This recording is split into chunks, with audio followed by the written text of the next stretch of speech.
మాది పీసీ ప్యాపిలి కొత్తకోట గ్రామము, వజ్జరకర్రూరు మండలము. నాకు ఒక కొడుకు ఒక కూతురు. నా కొడుకుని బిడ్డని చదివించిన. నా బిడ్డ PhD చేసింది. నా కుమారుని సాఫ్ట్వేర్ ఇంజనీర్గా చదివించిన. ఒక 25 ఎకరాల పొలం అమ్మి పెళ్ళిళ్ళు చేసిన. నా దగ్గర 8 ఎకరాల భూమి ఉంటే నా కొడుకు దానంగా ఇప్పించుకొని నేను నెల 12,000 నీకు మెడిసిన్ ఖర్చు ఇస్తానని నాకు 100 రూపాయల స్టాప్ మీద రాసి ఇచ్చినాడు. ఇంతవరకు ఇవ్వలేదు. నేను ఆర్డీఓ కార్యాలయంలో రిపోర్ట్ ఇస్తే ఆయన ఆర్డీఓ గారు పిలిచి విచారించి క్యాన్సిల్ చేసినారు. మళ్ళీ నా కుమారుడు కలెక్టర్ దగ్గరికి వచ్చి నేను హైదరాబాద్లో బతుక్కుంటానని చెప్పి ఆర్డీఓ గారు ఇచ్చిందని క్యాన్సిల్ చేసి నెలకి 10,000 ఇవ్వమని చెప్పి కలెక్టర్ గారు ఆర్డర్ వేసినారు. ఇంతవరకు రూపాయి ఇవ్వలేదు. మా ఆరోగ్యాలు బాగలేవు. నా కిడ్నీ లివర్లో గాలిబాటు ఇప్పుడు ఆపరేషన్ చేయాలి. ఫోన్లు చేసి 5 ఏళ్ళ నుంచి ఒక్కరోజు ఫోన్ ఎత్తలే. ఈరోజు కూడా నా కంటి ఆపరేషన్కు 10 ఊర్లు ఫోన్లు చేస్తున్నా కూడా ఎత్తలే.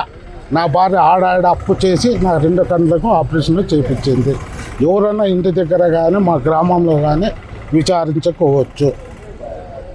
ఈరోజు కలెక్టర్కి ఇస్తామంటే నన్ను కలెక్టర్ దగ్గరికి ఫోన్ ఇవ్వడం లేదు. ఆర్డిటీ ఆఫీసర్ అంటే ఎవరు ఆయన పేరు నాకు సరిగ్గా గుర్తులేదు.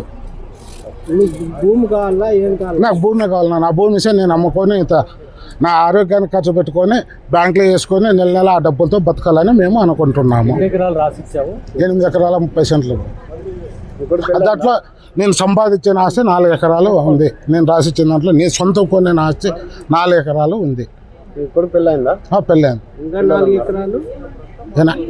ఎకరాలు పెద్దలు మా పెద్దల తాత మొత్తం మీ ద్వారానే చెందింది ఆయన. అది అడ ఉంది. Okay right. మీ కుమారుడు అగ్రిమెంట్ రాసిచ్చినప్పుడు దాంట్లో ఏమైనా అగ్రిమెంట్ రాశారు? నెల 12,000 నెలకి ఖర్చు నేనే భరిస్తాను. ఇవి భరించకోకున్న సమక్షంలో నీ ఆస్తి ఈ ఆస్తి ఎవరికైనా అమ్ముకోవచ్చు అని రాసిచ్చినాడు. రాసిచ్చాను. రాపిచ్చిచ్చినాడు. అది ఎవరి దగ్గర రాపిచ్చిచ్చినాడు. నాకు నిలబడే సొంతం లేదు. అప్పట్లోనే నా ఆరోగ్యం బాగాలేదు. నాకై మెడిసిన్ ఖర్చు కానీ రాసిచ్చి చూసాను. ప్రస్తుతం ఏం ఆస్తులు లేవు. నా కొడుకు మా డాడీ ఆస్తి అదే రోజు 10.5 ఎకరాలు చేసి ఇచ్చినాం మేమే. మా నాన్న పూర్తి మూలుగుబడి ఉంటే ఆ రోజు 10.5 ఎకరాలు నా కొడుకు పెట్టి మేమే సాక్షి సంతకాలు కూడా మేమే. ప్రస్తుతం మీకేం ఆస్తులు లేవు. ఇప్పుడు 8 ఎకరాలు తప్పితే ఇంకేం లేవు.